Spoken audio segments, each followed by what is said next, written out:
Bismillahirrahmanirrahim. Assalamualaikum warahmatullahi wabarakatuh. Innal hamdalillah wassalatu wassalamu ala Rasulillah wa ala alihi wa sahbihi wa man wala. Subhanaka la ilma lana illa ma 'allamtana innaka antal alimul hakim. Wala haula wala quwwata illa billahil aliyyil azim. Amma ba'd. Alhamdulillah. Tuan-tuan dan puan yang dimuliakan Allah Subhanahu wa taala. Alhamdulillah Allah beri kesempatan kepada kita pada malam ni untuk meneruskan siri perkongsian kisah hidup para sahabat Nabi sallallahu alaihi wasallam. Malam ni insya-Allah kita bersama dengan Sayyiduna Adi bin Hatim At-Tai. Beliau adalah salah seorang di kalangan Raja Arab yang mana kabilah Tayyi telah mengangkat beliau sebagai raja mereka selepas kematian ayahnya Hatim. Masyarakat atau kabilah Tayyi ini sangat menyukai Adi dan ahli keluarganya kerana jasa besar ayahnya Hatim. Hatim adalah seorang ketua dan merupakan orang kaya yang sangat pemurah. Tidak ada orang yang susah datang meminta kecuali dia dapat apa yang dia perlukan. Tuan-tuan umpan dirahmati Allah. Apabila sampai sahaja berita kenabian baginda Nabi sallallahu alaihi wasallam, bermula dari kota Mekah lagi, saban hari semakin luas dan tersebarnya pengaruh Nabi sallallahu alaihi wasallam, makin itu juga dia menyesakkan dada Adi bin Hatim. Ini menjadi lumrah bagi orang-orang yang berkuasa. Mereka bimbang kehilangan kuasa jika mereka mengikuti orang lain, walaupun dalam perkara yang betul. Dan ini terjadi dalam dunia politik apabila seorang itu ingin menjaga kekuatan dan kuasa politiknya, dia tak boleh tunduk kepada pandangan dan pendapat orang lain. Adi bin Hatim seperti raja-raja yang lain juga bimbang kalau dia memeluk Islam, mengikut Nabi SAW akan hilang kuasanya. Karena itu hampir 20 tahun beliau memusuhi Nabi SAW dari jauh. Tak pernah melihat Nabi, hanya mendengar khabar daripada orang-orang di bawahnya yang keluar berdagang, yang merantau, yang mendengar, bahkan bertemu sendiri dengan Nabi SAW. Beliau menganggap Nabi adalah seorang raja yang muncul dengan ideologinya untuk mengumpul seluruh kuasa yang ada di tanah Arab. Tuan-tuan dan puan yang dirahmati Allah,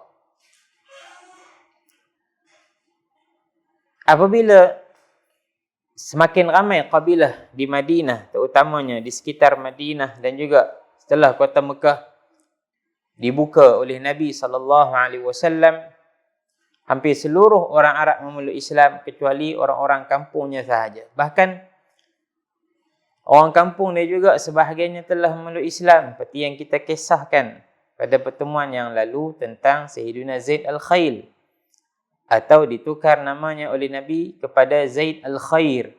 Dia juga di kalangan kabilah Tayyi. Sebahagian telah memeluk Islam. Maka apa yang berlaku? Dia merancang satu perkara demi untuk menjaga maruahnya, kuasanya dan agamanya Nasrani. Dia seorang Kristian. Maka dia telah memerintahkan hambanya untuk mempersiapkan unta-untanya yang besar, yang banyak, barang-barangnya yang berharga, dan memaklumkan kepada seluruh ahli keluarganya, adik-beradik dia, anak-anak dia, isteri dia, hanya yang ada hubungan kekeluargaan dengan dia, bersiap. Bila saja kita dengar Muhammad nak mai ke kampung kita, kita terus kena keluar. Tuan-tuan umpan dirahmati Allah, tidaklah Nabi SAW datang untuk berperang, tapi Nabi datang untuk berdakwah kecuali apabila Nabi dihalang oleh orang-orang tempatan daripada menyampaikan dakwah, maka Nabi terpaksa mempertahankan diri dengan memerangi mereka. Tuan-tuan dan puan dirahmati Allah. Pada suatu hari, datang hambanya dalam keadaan tergesa-gesa. Lalu berkata, "Ya Maulai, wahai tuanku, apa yang kamu niatkan untuk keluar tinggal tempat ini di Najd menuju ke Syam, patutnya sekarang kamu dah buat. Kerana kami melihat di sana ada sekumpulan tentera Muhammad yang besar yang sedang menuju ke kampung kita." Bismillah. Maka tanpa berlengah, dia pun bawa semua anak-anak dia, keluarga dia, harta benda dia yang mahal, yang banyak, dan unta-untanya, yang ternakannya, terus meninggalkan Najd, memulakan perjalanan yang jauh ke Bilad Syam. Kenapa dipilih Syam? Kerana Syam adalah pusat pemerintahan Rom yang berpaksikan kepada agama Kristian. Dia adalah seorang Kristian yang sangat berpegang teguh. Dan dia melihat bahawa Kristianlah agama yang paling tepat, tak perlu lagi diubah kepada Islam. Tuan-tuan dan puan dirahmati Allah. Bila dia keluar pergi, dalam perjalanan tiba-tiba dia sedang ada seorang di kalangan ahli keluarga dia yang tertinggal. Siapa orang tu? Orang tu adalah kakak kandung dia.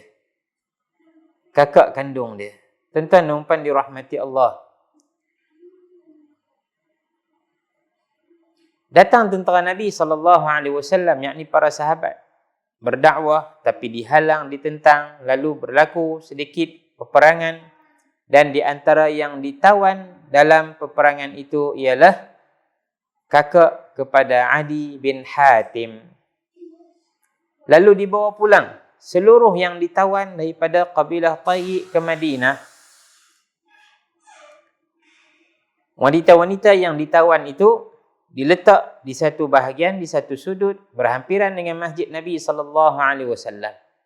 Dan di kalangan wanita-wanita itu ialah kakak kepada Adi bin Hatim. Nabi tidak mengenalinya. Suatu hari atau hari pertama setelah mereka ditawan, Nabi melintah di hadapan tawanan ini. Lalu terus dia menyapa Nabi SAW, dan lantas dia berkata, "Ya Rasulullah, halakal walid wa ghabal wafid, famnun alayya mannallahu alaik." Wahai Rasulullah, wanita ini bangun bercakap dengan Nabi. "Telah mati ayah dan telah hilang penjagaku. Maka berlemah lembutlah denganku, moga-moga Allah berlemah lembut dengan kamu." Nabi pun tanya, "Wa man wafiduk?" Siapa yang duk jaga kamu? Qalat Adi bin Hatim, penjagaku ialah Adi bin Hatim. Maknanya ketua keluarga dia adalah adik dia Adi bin Hatim. Lalu kata Nabi, "Al-farru minallahi wa rasulih." Penjaga kamu ni yang lari daripada Allah dan Rasulnya, takut berhadapan dengan Allah dan Rasul, tak mau mendengar sesuatu yang benar daripada mulut Rasulnya. Nabi pun tinggalkan wanita itu dan pergi ke arah urusan Nabi. Keesokan harinya, Nabi lintah lagi dan wanita itu pun bangun, cakap benda yang sama. Nabi pun tinggal. Keesokan harinya, bila dia nampak Nabi berlalu lintah di depan, dia ambil keputusan, hari ni aku tak mau kata apa dah dekat Muhammad ni. 2 kali dah aku mohon, aku rayu, dia tak peduli.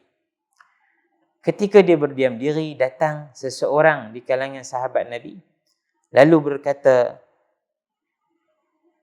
"Bangun dan mohonlah sesuatu daripadanya, kerana sesungguhnya Rasulullah tidak akan membiarkan orang yang meminta suatu hajat daripadanya." Yang bisik dekat dia itu ialah Ali bin Abi Talib. Ya, menantu Nabi, tentulah dia kenal pak mentua dia. Tidaklah Nabi SAW seorang yang keras terhadap sesiapa pun. sehingga kepada musuh di medan perang dan tawanan mereka. Tidaklah Nabi berkeras, tidaklah Nabi menzalimi, tidaklah Nabi mengurangi hak mereka sebagai tawanan. Cuma ada kekesalan dalam hati Nabi SAW terhadap Adi ini. Kerana dia tak pernah jumpa Nabi, bahkan tidaklah dia duduk begitu jauh dengan Nabi, dia di Najd. Dia tak pernah mai untuk bertemu Nabi SAW, mendengar sendiri daripada mulut Nabi SAW akan hakikat Islam. Kerana itu Nabi sangat kesal. Bahkan pernah Nabi SAW berharap, moga-moga Adi satu hari akan letakkan tangannya atas tanganku, berbai'ah dan menyatakan Islamnya denganku. Nabi suka jika ada pembesar memeluk Islam, kerana itu akan menarik orang-orang di bawahnya untuk memeluk Islam dengan cepat. Tuan-tuan dan puan dirahmati Allah. Maka pada kali ini, dia pun bangun juga. Dia merayu seperti mana dia rayu pada hari yang pertama dan hari kedua. Lalu kata Nabi SAW, baiklah, aku akan bantu kamu, apa hajatmu? Kata wanita itu, aku nak pergi kepada keluargaku yang telah berpindah ke Syam. Kata Nabi, boleh, cuma jangan kamu gopoh untuk pergi, sehingga kamu jumpa ada orang yang benar-benar dipercayai untuk kamu tumpang dia pergi. Sebab apa? Perjalanan jauh, seorang wanita. Sebab zaman tu zaman kesan jahiliah yang masih banyak, bahkan masih ramai lagi orang tidak beriman. Mudah sahaja mereka untuk menipu. Apatah lagi seorang wanita yang lemah, tidak ada orang lelaki di sampingnya. Mungkin saja di tengah perjalanan dia akan dijual sebagai hamba dan sebagainya.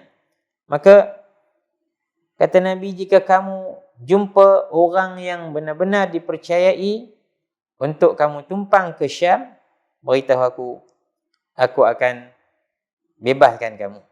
Dia pun tunggu hinggalah sampai waktu tersebut.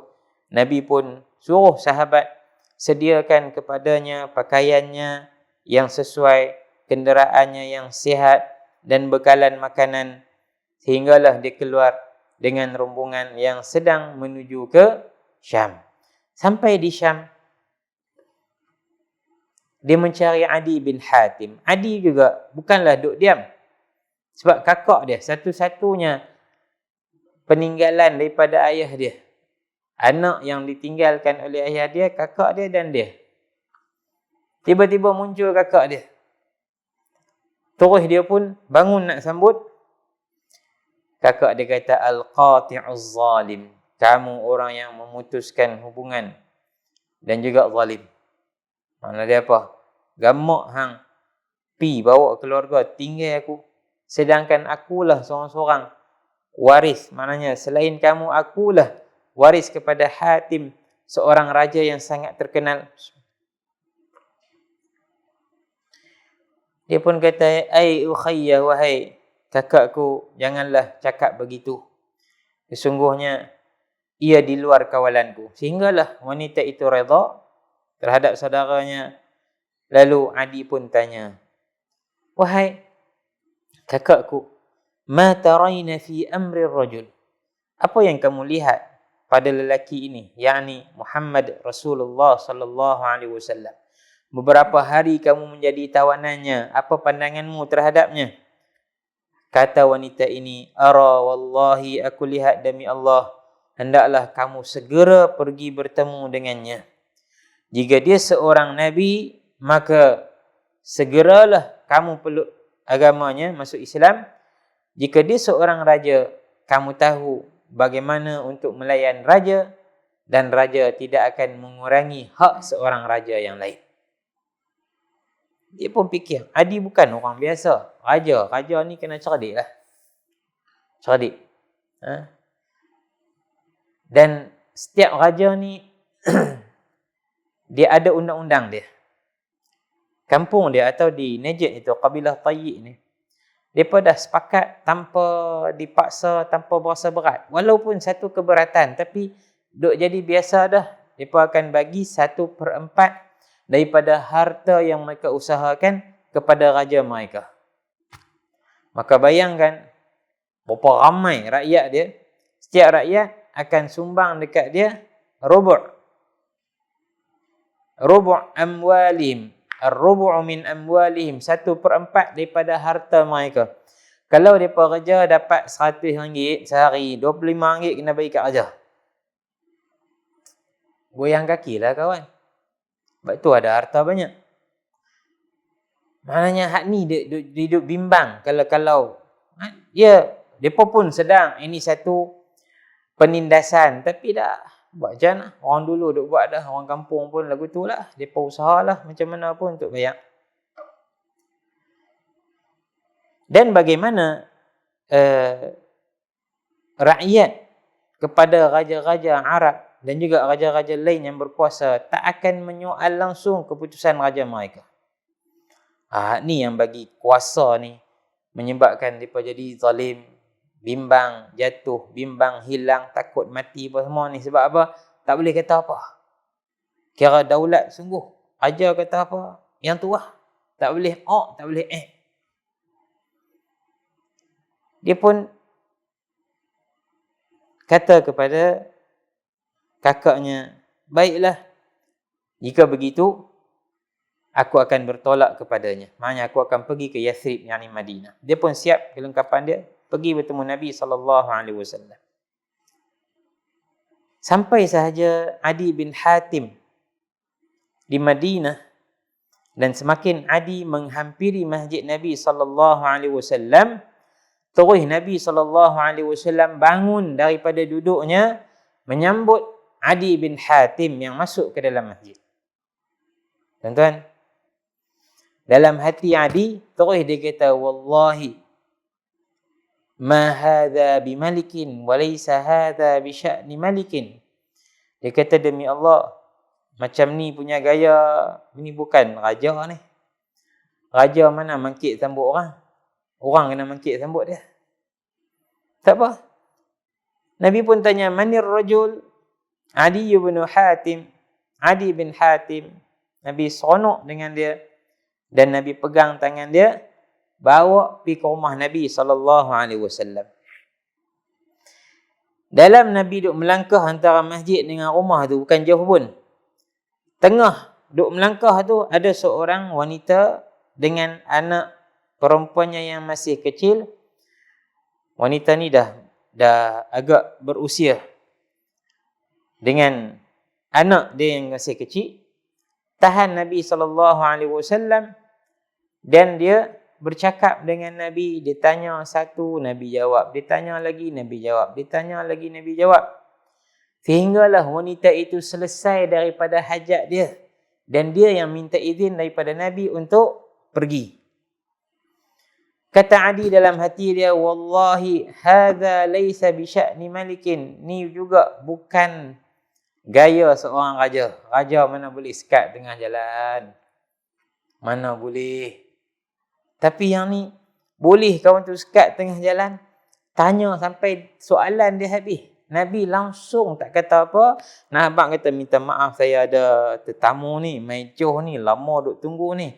Minta maaf, kami ada urusan besar sikit ni. Boleh tak tanya pula esok? Duk kot ni je lah, bukan nak pergi mana dah. Itu tak pernah keluar daripada Nabi SAW. Dalam kitab-kitab Syama'il Muhammadiyah menceritakan hal itu. Bahawa Nabi SAW tidak akan jemu melayan apa sahaja perkongsian daripada orang lain, pertanyaan dan soalan daripada orang lain. Nabi akan jawab sehingga orang tu jemu dan orang tu meninggalkan Nabi. Maknanya orang tu dah habis dah apa yang dia nak tanya, dan dia yang minta diri. Bukanlah Nabi SAW yang minta diri. Kita ni kadang-kadang tak apa kalut pun nak pergi pasar malam je. Bila ada orang mai cari kita, kita berasa berat. Aduh, siapa dia mai time ni? Kadang-kadang kita nak tidur je. Lepas ada orang telefon. Selalu duk jadi lah dekat ustaz macam kami ni lagu tu lah. Nak tidur, orang telefon. Kata, ustaz, 15 minit lagi saya sampai. Dalam hati yang kita, awak lah tak telefon dari pagi tadi abang. 15 minit nak sampai, baru nak bagi tahu. Kan? Seolah-olah gangguan kepada kita. Sebenarnya itu adalah akhlak yang tidak baik. Apa pun keperluan dan hajat orang kepada kita, kita kena layan dengan penuh kegembiraan. Tuan-tuan dan puan dirahmati Allah. Sampai rumah Nabi SAW, dipersilakan masuk. Dan Nabi SAW menghulurkan kepada Adi lapik duduk Nabi SAW yang dibuat daripada kulit binatang yang isi dalamnya, bahasa kita span atau kabu dalam tu, kapas dalam dia tu, isi dalam cushion duduk Nabi tu adalah daun-daun tamar yang kering. Bayangkanlah, kalau sofa rumah kita sumbat rumput kering, atau bantai kita tidur tu kita rumput kering, agak-agak selesa ke tak? Tapi itu saja yang Nabi mampu ada. Bila Nabi bagi dekat Adi tengok tak ada hak lain, Adi pun tolak balik. Nabi suar lagi, Adi suar pula. Nabi suar pula kali ketiga, Adi pun ambil. Kerana apa? Kerana itulah kehendak tuan rumah. Adi pun duduk. Kata Adi, demi Allah, macam ni punya rumah, Nabi duduk atas lantai, Nabi duduk atas tanah terus, Adi duduk atas lapik. Dia kata macam ni punya keadaan, dia aku pasti bukan seorang raja. Kemudian kata Nabi kepada aku, ya Adi, alam takun rukusiyan, bukankah kamu memeluk agama yang bercampur antara Nasrani dan Sabi'ah, Nasraniyah dan Sabi'ah, atau agama was-Sabi'in, Allah sebut dalam surah Al-Baqarah, agama As-Sabi dengan Nasrani. Campuran antara dua agama tu, dia pun kata, ya. Nabi SAW, di antara cara dakwah Nabi yang berkesan ialah Nabi mengkaji tentang seseorang, terutamanya orang-orang besar. Ialah kita faham bahawa apa saja maklumat yang sampai kepada Nabi adalah daripada Jibril. Allah suruh Jibril turun bagi tahu, supaya dakwah Nabi menjadi lancar. Namun kita tak boleh buat alasan, Nabi tak apalah, Jibril main cerita apa semua, sehingga kita pun malas untuk mengkaji tentang orang-orang yang kita nak dakwah. Kita kena buat kajian. Contoh, macam kami ni lah, ustaz-ustaz duk pergi kuliah 2-3 tempat. Dia bukan semua tempat kena cakap dengan nada yang sama atau boleh cakap dengan nada yang sama. Orang Kedah cara lain, kadang-kadang kasar sikit tak apa. Kadang-kadang cerakah, hoi, maklum, paklung, tak apa. Tapi ada tempat, ada negeri yang tak boleh macam tu. Dia sensitif. Dia sensitif. Kena panggil tuan-tuan. Kalau di tempat tu pula ada datuk lah apa, kena panggil datuk-datuk. Ya, meraihkan. Kerana Nabi pun sebut, idza ja'akum karimu qaumin fa'akrimuh. Jika datang kepadamu orang yang mulia daripada satu kaum, maka muliakanlah dia. Cara, maka Nabi pun ada pada Nabi maklumat tentang orang besar ni. Dia pun kata, ya, memang agamaku campuran antara Kristian dan Sabi'ah. Baik, bukankah kamu menetapkan undang-undang di kalangan rakyatmu 1/4 dari harta mereka akan diberikan kepada kamu, sedangkan itu tidak halal dalam agama yang kamu anuti? Dia kata dia pegang agama Nasrani cukup kuat, Sabi'ah pun ada. Dalam dua-dua agama ni tak mengizinkan siapa-siapa pun ambil harta orang lain tanpa sebab. Apa hak dia untuk ambil? Hanya kerana dia raja, maka dia boleh putuskan 5%, 10%, 25%, tak boleh. Lepas tu semata-mata kita jadi kerajaan untuk kita fikir, nak ambil kok mana cukai tu, nak bagi tambah sikit apa khazanah negara. Tak.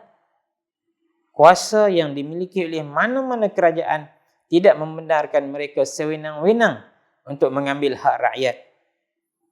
Mereka perlu berusaha sendiri untuk mendapatkan hasil daripada sumber asli yang ada dalam sesebuah negara itu, untuk mereka kembalikan semula kepada rakyat. Kalaulah semudah itu untuk menjadi hebat dengan mengambil harta rakyat, siapa pun boleh jadi pemimpin. Tak payah fikir. Kira naik, tengok duit tak apa ada, okey, penat cukai. Tak lagi saman, tak lagi hak nu, hak ni. Kira duit mereka, hak duit kita semua. Ini tak boleh. Dia kata, ya, agamaku tak benarkan. Ketika itu aku yakin bahawa dia adalah seorang Nabi. Kerana dia tak bercakap tentang hal-hal dunia langsung. Dia tak tanya macam mana kerajaan hang, hebat lagu mana, macam mana ni dah jatuh dah. Orang kamu menjadi tawanan tak? Nabi menyentuh soal-soal keagamaan, keadilan dan hak kesamarataan. Kemudian Nabi berkata kepadaku, bismillah.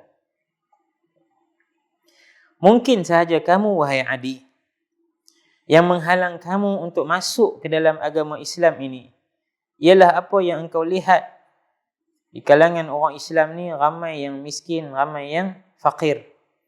Demi Allah, suatu hari akan datang masa harta melimpah ruah sehingga tidak ada siapa pun yang mahu mengambilnya di kalangan orang Islam. Wahai Adi, mungkin juga yang menghalangmu daripada masuk ke dalam agama Islam ini apa yang engkau lihat daripada sedikitnya bilangan orang-orang Islam dan banyaknya musuh-musuh mereka dan kekuatan yang tidak setara dan setanding dengan musuh-musuh yang ada.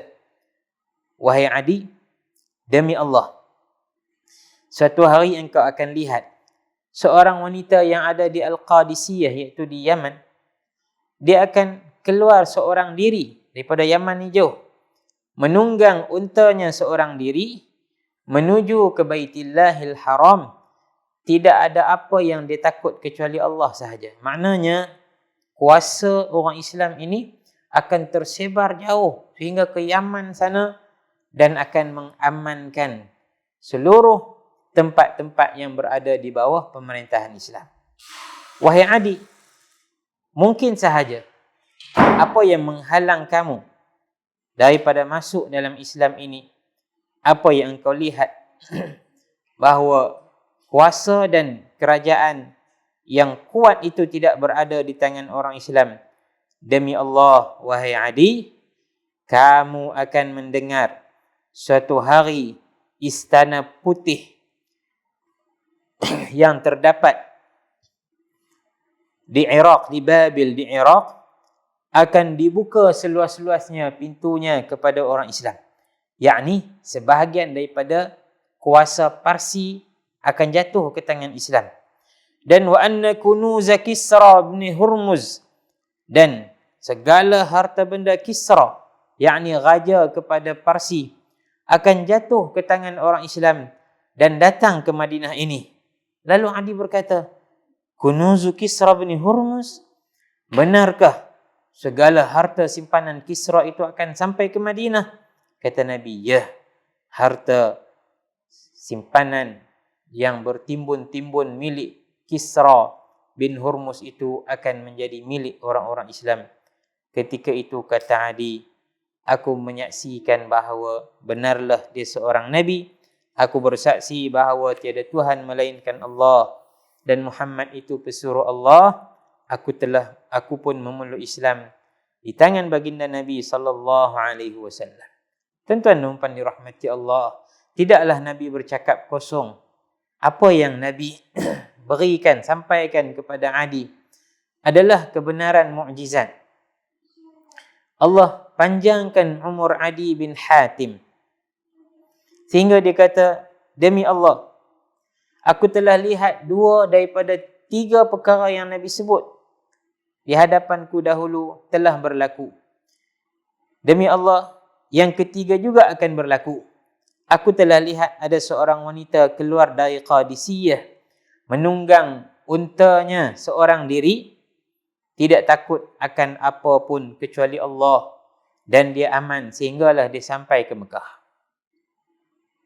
Yang kedua, aku di antara tentera yang terkehadapan sekali dalam siri-siri peperangan, menjatuhkan dan mengusir atau menumpaskan Parsi dan membawa pulang segala harta milik Kisra bin Hurmuz ke Madinah. Dan demi Allah, yang ketiga itu pasti datang.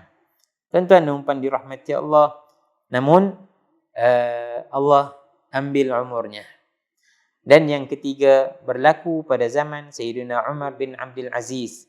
Sekira-kira kerana keadilan dan keberkatan takwanya kepada Allah, menjadi pemimpin dalam waktu tempoh yang cukup singkat. Banyak kitab-kitab sejarah seperti yang ditulis oleh Al-Imam As-Suyuti, Tarikh Al-Khulafa, sejarah para khulafa, menceritakan bahawa tempoh pemerintahan Sayyidina Umar bin Abdul Aziz hanyalah 2 tahun beberapa bulan. Ada disebutkan 5 hingga 8 bulan. 2 tahun 8 bulan lah kita ambil. Tuan, 2 tahun 8 bulan ni baru setengah penggal kalau sistem pilihan raya demokrasi kita. Setengah penggal ni banyak yang mengadu tak dan buat apa lah. Tak dan, baru 2 tahun. Bila nak pilihan raya pula pakat dan habis. Jalan pun torak, tak lagi elektrik pun, lampu jalan pun menyala balik. Lah ni tak apa nak menyala. Bila nak menyala? Nanti. Bila nak cukup penggal. 2 tahun 8 bulan, apa yang dia buat? Dengan suasana pemerintahan hari itu, tak ada kemudahan seperti kita untuk sampaikan sesuatu ke seluruh pemerintahan dia. Dia kena hantar orang paling laju naik kuda. Mana ada telefon, kapal terbang, helikopter, tak ada. Tapi 2 tahun 8 bulan itu, orang-orang yang menternak binatang mereka di Khurasan. Khurasan ni jauh di Iran. Dia kata, demi Allah, kami ni punya rasa keadilan khalifah, sehingga serigala-serigala kami pun tak terekam dah kambing-kambing kami. Punya berkat. Subhanallah. Kisah ini ada dalam kitab Suwarun min Hayatit Tabi'in. Siri kedua daripada kitab ni. Ini Suwarun min Hayatis Sahabah. Kalau mau panjang kita sambung insya-Allah kitab tu. Baik. Pada zaman baginda atau pada zaman Khalifah Umar bin Abdul Aziz,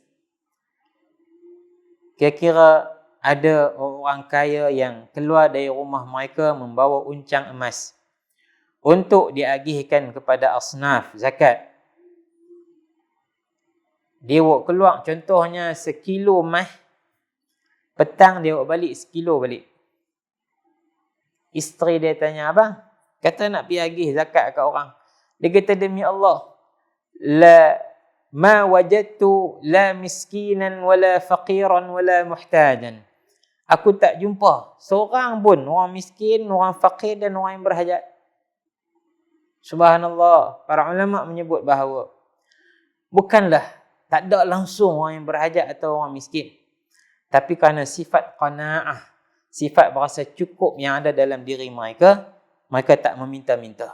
Mereka berasa cukup, tak perlulah, mungkin ada orang lain lagi berhajat. Jadi ini terkesan dengan sifat khalifah mereka yang berasa cukup kaya dengan hanya mengambil sehari 10 dirham sahaja daripada gajinya di Baitul Mal. Gaji dia diputihkan besar, banyak, beratus-ratus dinar. Tapi sehari dia minta 10 dirham je. Bila pegawai kewangan dia tanya, tuan, tak mau ambil ke perhabis bagi ke anak-anak nanti macam mana? Dia kata tak apa. Mereka kaya dengan Allah dan Rasulnya. Aku hanya nak 10 dirham sahaja. Ya Rab, insya-Allah kita akan masuk kisah yang panjang sebenarnya, walaupun zaman pemerintahannya 2 tahun 8 bulan, tapi riwayat hidup atau riwayat kisah-kisah pemerintahannya itu sangat panjang dan sangat bermanfaat insya-Allah. Benarlah sabda Nabi sallallahu alaihi wasallam, dan puaslah hati Adi bin Hatim ketika dia menghembuskan nafasnya yang terakhir dalam keadaan dia melihat 2 perkara besar. telah berlaku dalam hidupnya dan memang dia yakin bahawa perkara ketiga itu pasti berlaku. Tuan-tuan dan puan dirahmati Allah. Lalu apa yang boleh kita ambil pengajaran daripada kisah Sayyidina Adi bin Hatim? Beliau walaupun Islamnya agak lewat pada tahun ke-9 Hijrah, maknanya lebih kurang setahun sikit-sikit je dia sempat dengan Nabi dalam keadaan dia Muslim, tapi Islamnya sangat hebat. Diganti balik hari-hari dia yang berlalu dalam memusuhi Nabi, digunakan untuk berjuang di jalan Allah. Tidak pernah dia ketinggalan dalam sebarang peperangan yang dianjurkan pada zaman Sayyidina Abu Bakar dan zaman Sayyidina Umar radhiyallahu taala anhuma. Juga Adi bin Hatim walau menjadi raja berdasarkan sistem jahiliyah, tapi rakyatnya kurang mengadu akan karenahnya. Masya Allah. Maknanya mereka menjaga apa yang diperlukan, dihajati oleh orang bawahan, mereka jaga dengan baik.